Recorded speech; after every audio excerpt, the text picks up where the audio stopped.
Lá em Amós, capítulo 5, no versículo 21, 22 e 23, que diz assim, ó: eu odeio, eu detesto as suas festas religiosas. Eu não tolero as suas reuniões solentes. Nem aceito animais que são queimados em sacrifício. Nem as ofertas de cereais. Nem os animais gordos que vocês oferecem como sacrifício de paz. Parem com o barulho das suas canções religiosas. Não quero mais ouvir música nenhuma de harpa. Nesse momento, Deus estava exortando o povo dele, porque o povo achava que podia pecar e depois entregar uma oferta para ele. Ir lá e sacrificar um animal, entregar, e achava que estava livre do pecado. Ah, agora eu sou santo de novo. Eu entreguei. E trazendo para os dias de hoje, não é diferente. Muita gente está em constante pecado, não consegue se libertar, não consegue se livrar, mas acha que porque vai na igreja e dá o dízimo, é o santão. O que Deus me falou nesse lugar, nessa palavra hoje, é que nós devemos buscar um pouco mais da santidade e parar um pouco com aquela religiosidade, achar que a gente é o super santo, o super crente. A partir do momento que você identifica que você tem pecado, que você é um pecador, que você precisa de Deus, e você se arrepende verdadeiramente daquilo que é o seu pecado, Deus está com você de novo. Mas enquanto você acha que você é autossuficiente e que não precisa pedir perdão, meu Deus, Deus está dizendo que odeia, que detesta. É a palavra dele, está lá em Amós 5, 21, 23. Ele detesta. Ele odeia que você sente nesta roda aqui, ó, e põe a mão no seu instrumento. Ele odeia que você venha aqui e bata na palma da mão. Traga carne como oferta para o churrasco. Aí em Romanos, capítulo 12, o versículo 1, diz assim: portanto, meus irmãos amados, por causa da grande misericórdia divina, peço que vocês se ofereçam completamente a Deus como sacrifício vivo, dedicado ao seu serviço e agradável a Ele.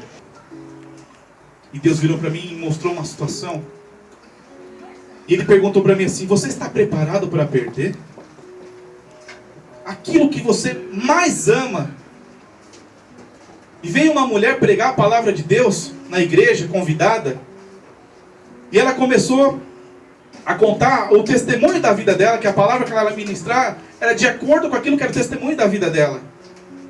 E quando ela falou assim: eu vou contar o testemunho do meu querido Sebastian, aquilo já me doeu. Eu já senti um negócio pesado. Eu falei assim: como é? Ela falou assim: o tema da minha pregação é: mas, 3 pontinhos, Deus é bom. E ela começou a falar: sou católica, fui católica a vida inteira, vivi na igreja. Chegou um determinado momento que eu parei de ir nas missas, porque não tinha por que continuar indo todo domingo na missa e tal. Comecei a ir para as baladas, encontrei um rapaz na balada, um gringo, me casei, formei a família feliz. Ele era muito bom para mim, um bom marido. Eu, uma boa esposa, fazia tudo certo, trabalhávamos os dois. E desse relacionamento tivemos um filho, Sebastian. Desse filho, passados-se 1, 2 anos, aquela alegria de ser mãe, aquela coisa toda, não ia na igreja, não falava de Jesus para ele, não conhecia Jesus de jeito nenhum. Ele começou a sentir umas dores no quadril.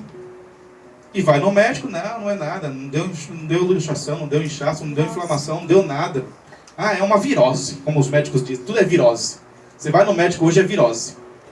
Aqui a minha tia Cris, que é enfermeira, ela sabe muito bem como os médicos tratam no hospital. 2 enfermeiras ali, tudo é virose. Foi na segunda vez, num outro médico diferente, virose. Num terceiro médico diferente, virose. Num quarto médico de um outro hospital, o médico falou assim: olha, não é virose, mas eu também não sei o que é, então vou te indicar para um especialista ortopedista que cuida aí, pediatra que cuida. Passou-se o período, ela foi nesse ortopedista e lá veio a notícia: ele tem um câncer gravíssimo, nível 4. Um menino de 2 anos. ela sai de lá arrasada, chorando, sem saber o que fazer, porque no Brasil não tinha cura para esse câncer. E ela chega na casa dela para conversar com o marido a respeito da situação. E antes disso ela entra no quarto do filho.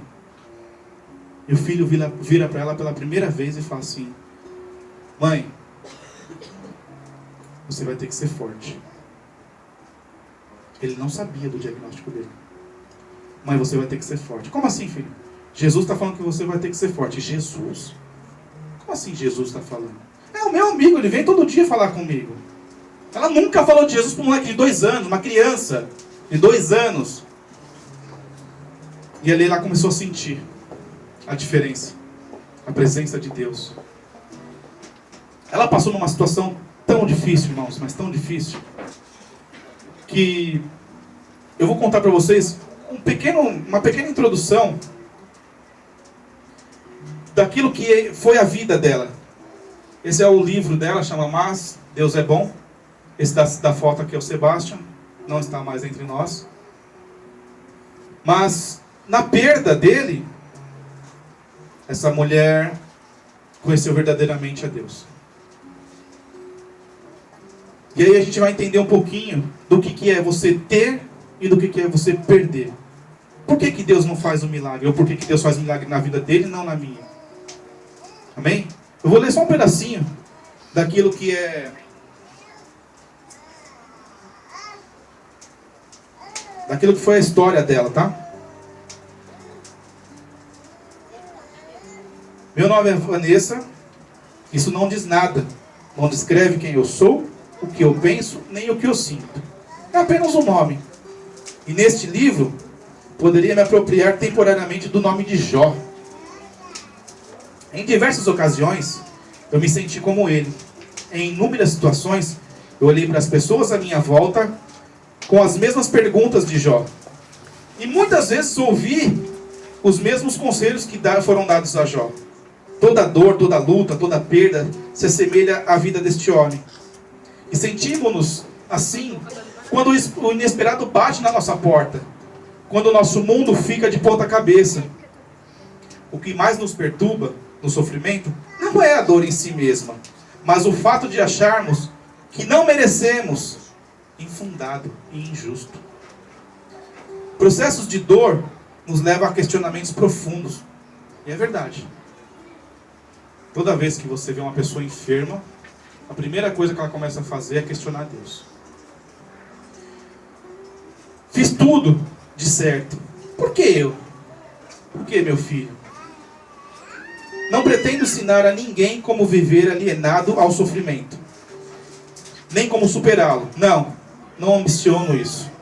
A dor, quando colocada na perspectiva correta, é capaz de criar um profundo vínculo com Deus. Porque pode ser ateu, pode ser crente, evangélico, espírita, macumbeiro, não importa a religião. Quando ficar doente, vai procurar Deus. Quando estiver doente, vai procurar Deus.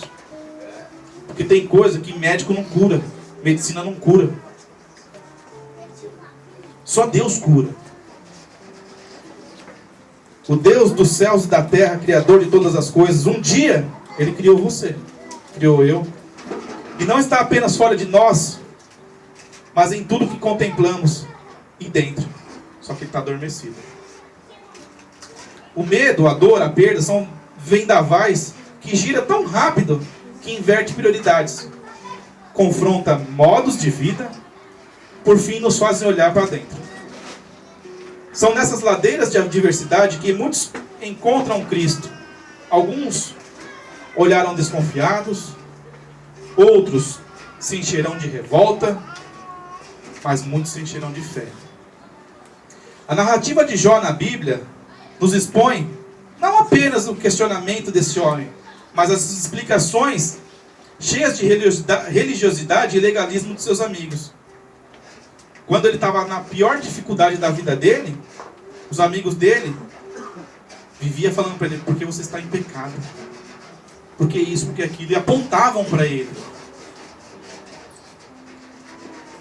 Explicações simplistas ou disfarçadas de falsa consideração que nos fazem sentir o quê? mais miseráveis ainda. Pessoas apontando o dedo para você. Nem sempre a adversidade é punição, nem sempre a enfermidade é sinônimo de pecado. Ou você acha que uma criança de 2 anos merece morrer de câncer? Você acha que uma criança de 2 anos tem capacidade de pecar? Eu acho que não. Mas é para que a palavra de Deus fosse cumprida, porque Deus tinha um propósito naquilo. Aquela mulher não conhecia Jesus, aquela família não conhecia Jesus, não caminhava com Jesus.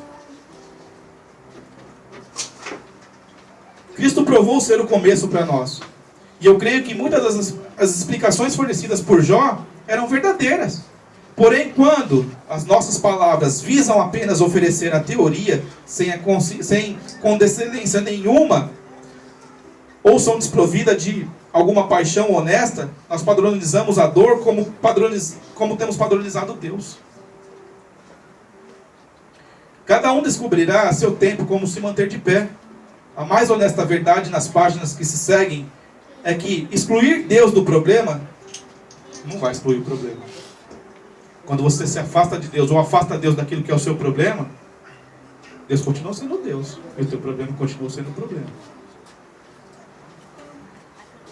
A mais honesta verdade nas páginas que seguem é excluir Deus, que Deus não vai excluir o problema. Aqui está o meu único conselho. O sofrimento deve questionar a nossa forma de conduzir a vida. Os nossos valores. O caminho mais adverso é deixar o sofrimento questionar a Deus. E nessa caminhada, por não conter os conselhos e todo o padrão de comportamento esperado por eles que sofrem, conheci a Deus de maneira pessoal. Isso a pastora Vanessa falando. Ele se revelou um pai que me ama. Ele se revelou uma voz doce em meio à tempestade que nos devasta. Ele se tornou refúgio nos dias maus. Ele se tornou chuva que rega a terra seca. Ele se tornou tudo em nós. E assim podemos entregar tudo que era nosso a Ele. Como disse antes, meu nome pouco importa. Poderia ter eu. Poderia ser você. Poderia ser qualquer um de nós. Sou casado e fui agraciado no ano 2000 num feriado prolongado. Amanheci diferente. Trazia dentro de mim o maior milagre que pude experimentar. Tornei-me mãe e aqui começa a minha jornada. Isso só foi a introdução antes de começar o livro. Aqui já dá para ter uma noção do que ela passou. O livro de Jó, no capítulo 11, no versículo 13 ao 20, diz assim: mas fique tranquilo.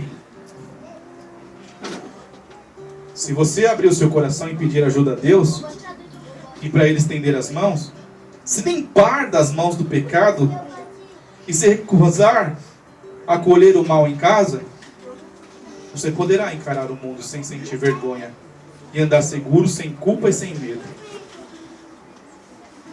Se você se esquecerá das suas angústias, elas não passarão de vagas lembranças. O sol vai raiar e brilhar para você, e toda a sombra será dispersa ao romper da manhã. Confiante de novo e cheio de esperança, você descansará. Olhará em volta e desfrutará toda segurança, bem acomodado e sem grandes preocupações. Você será procurado por muitos por causa de tanta bênção. Mas o ímpio não verá nada disso. Continuará descendo ladeira abaixo, sem ter para onde ir, sem esperança, apenas a morte é certa. Jó capítulo 11, versículo 13 ao 20. Esse versículo a introdução desse livro e esse versículo veio de acordo com aquilo que Deus me deu ontem da palavra. Está em Amós 5, do 21 ao 23. Que de nada adianta nós sermos servos de Deus e estarmos cheios de pecado e sermos realmente porque nós somos pecadores. Nós estamos aqui porque nós somos pecadores. E de nada adianta nós louvarmos a Deus e irmos para a igreja, temos uma família boa, e temos um trabalho bom, um carro bom, uma casa boa, fazer de repente até uma caridade na rua, se nós não estivermos em santidade com o Senhor. Jó estava em santidade. Essa mulher era uma mulher boa. E mesmo assim, ela perdeu. E aí Deus foi me ministrando sobre isso, me fazendo lembrar algumas coisas. E eu lembrei quando a Alicia nasceu, minha filha, quanto foi difícil eu orar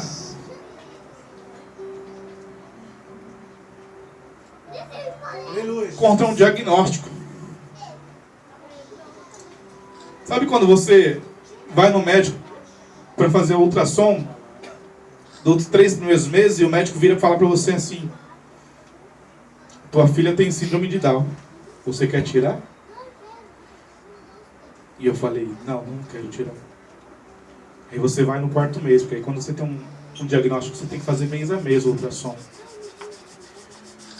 E no 4º mês o médico virou, o outro médico falou assim: tua filha vai ter síndrome de Down, você está preparado? No 5º mês a mesma coisa, no 6º mês a mesma coisa.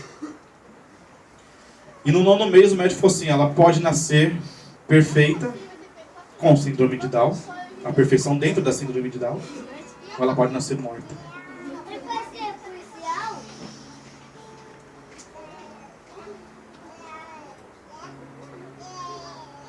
E eu recebi uma palavra no altar de que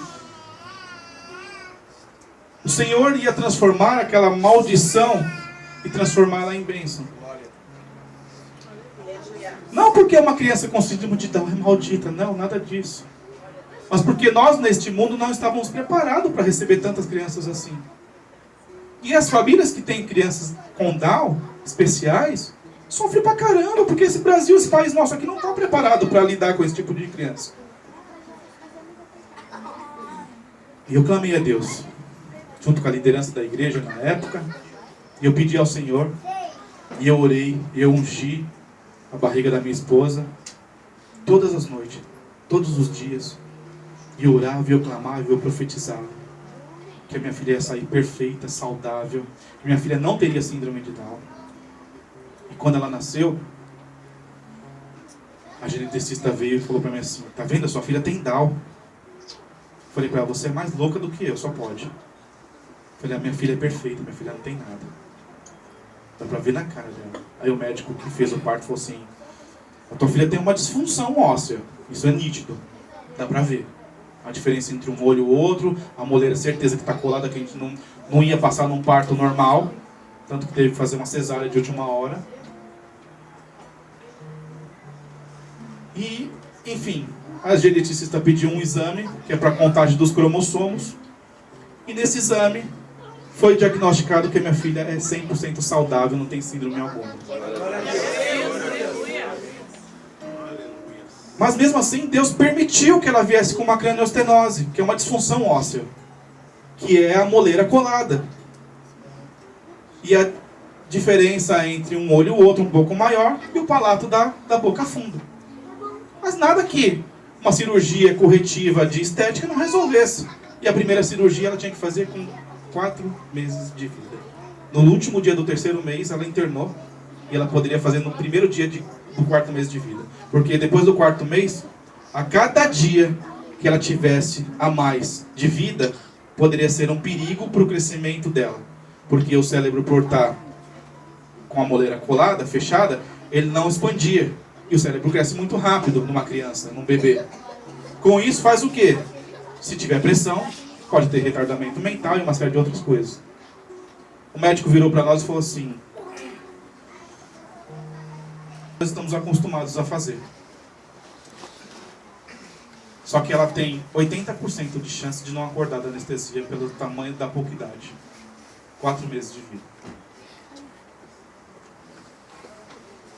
Você vai assinar o documento para sua filha fazer essa cirurgia? E eu virei para minha esposa. Ela falou assim: eu não vou assinar. Nós não vamos assinar. E eu falei para ela assim: o mesmo Deus que já curou no ventre é o que continua agindo. E eu creio tanto que eu vou assinar. E aí o médico falou assim: independente se tiver discórdia entre vocês, se um assinar eu posso operar. Ele me dá o papel. E eu assinei. Ela falou assim: eu não vou levar ela lá. Chegou o dia da operação, nós fomos juntos. E ela não teve coragem de levar a menina até a sala de cirurgia. E eu levei, porque até a indução do coma, é o pai que tem que estar junto, o responsável. Então você vê a sua filha dando o último sorriso ali, e entrega ela nas mãos dos médicos e principalmente de Deus. E com 80% de chance de, sabendo que ela tem 80% de chance de não acordar. O que nós faríamos como ser humano naturalmente? Óbvio que a maioria das pessoas vão falar não. Mas você está preparado para ter uma filha retardada? Para ter uma criança retardada na sua casa? Qual seria a diferença da minha filha hoje, perfeita, sendo retardada por causa de uma moleira colada, gente? Qual seria a diferença dela para uma criança com síndrome de Down? Nenhuma. Porque eu teria rejeitado a unção e o poder de Deus na minha vida se eu não acreditasse que Ele podia fazer aquilo. E eu acreditei. Foram 7 horas de cirurgia. Descola-se a moleira, corta de fora a fora, abre, tira a tampa, tira a moleira fora, corta com serra. Corta esse osso do crânio aqui com serra. Coloca espaçadores.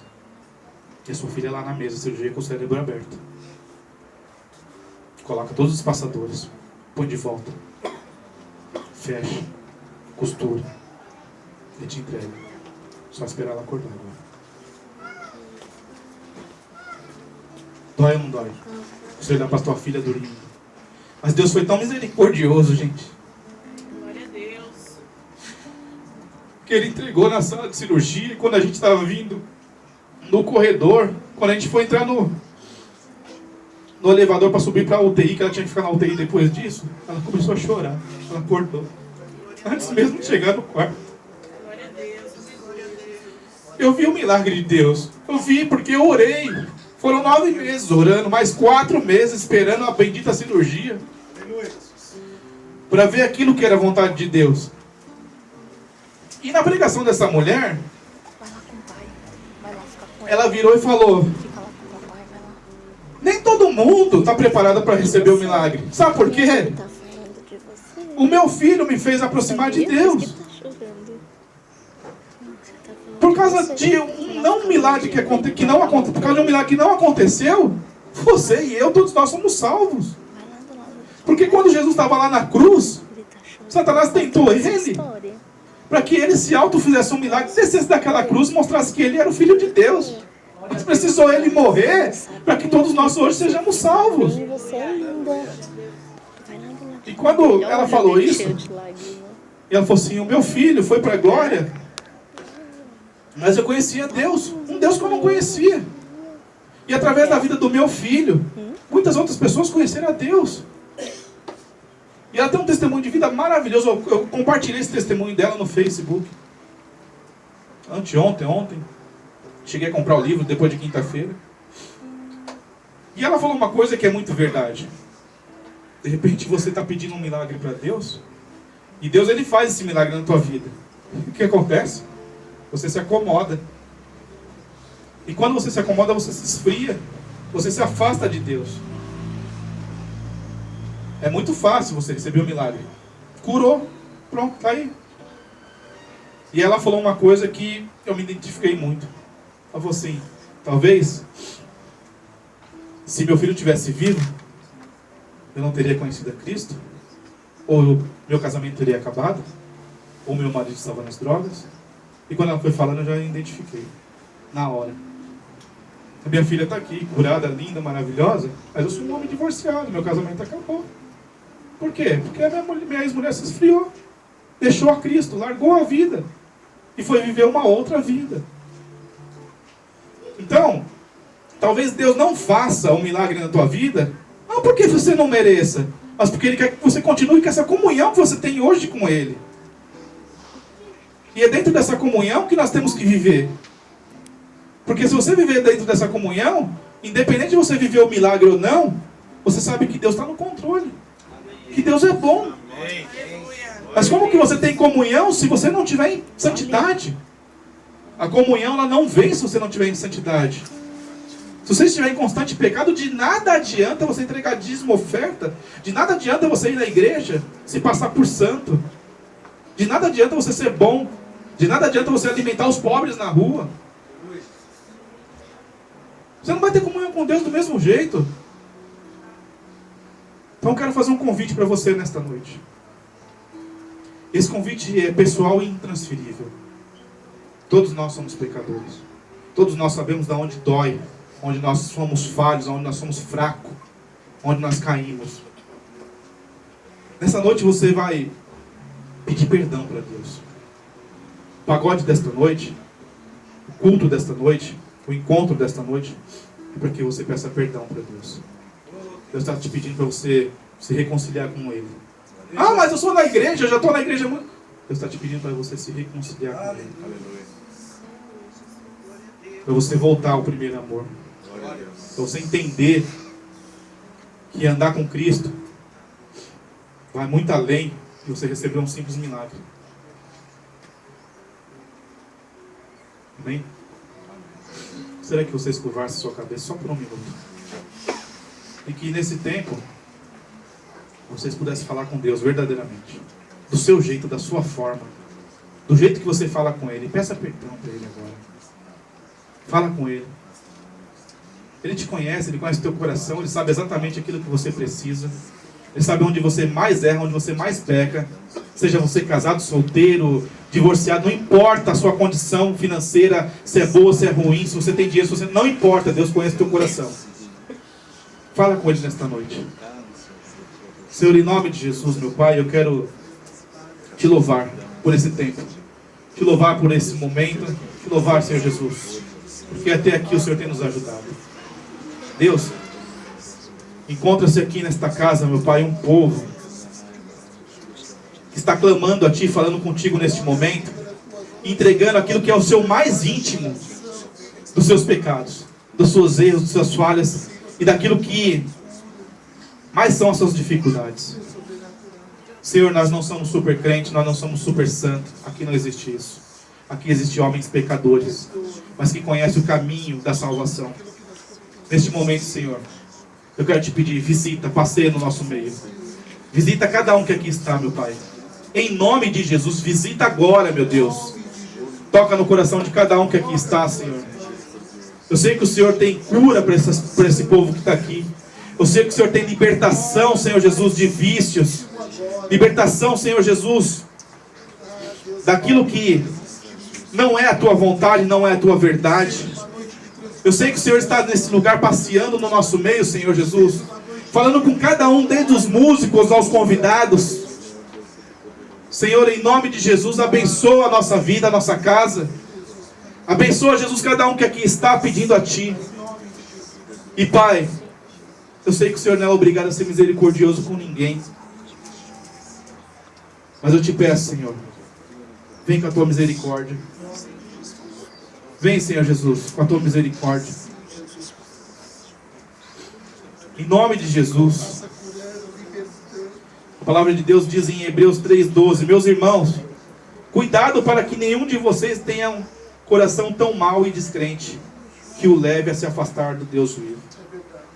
Se o seu coração está descrente nesta noite, não deixa isso acontecer não. Pede para Deus te abençoar. Volta para Ele agora. Do seu jeito. Fala, Senhor, eu estou aqui. Eu preciso de um renovo. Eu preciso viver um pouquinho, Senhor.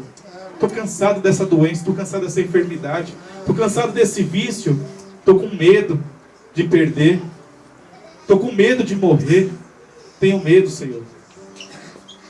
Em nome de Jesus, vem com a Tua cura, vem com a Tua paz sobre esse lugar, Senhor. Toca, Pai, aqueles que precisam ouvir a Tua palavra. Toca o coração, meu Deus. Em nome de Jesus, em nome de Jesus. Senhor, eu preciso ouvir a Tua voz. Tem misericórdia, Deus. Não faça como o Senhor disse a Moisés em Romanos 9:15. Que o Senhor vai ter misericórdia de quem o Senhor quiser. Que o Senhor vai ter pena de quem o Senhor desejar. Tem pena desse povo, Senhor. Tem pena de nós. Tem misericórdia de nós, Pai. E você que está assistindo esse vídeo agora, você que está vendo essa pregação, saiba que Deus tem uma cura para a tua vida. Deus tem o melhor para você. Deus não vai te deixar você morrer. Deus vai falar com você, Deus vai falar no seu íntimo aí. Vem conhecer esse mover, vem saber o que é que Deus quer falar com você, porque Deus quer falar com você. Amém? Quem precisa de cura aqui? Quem precisa de um milagre?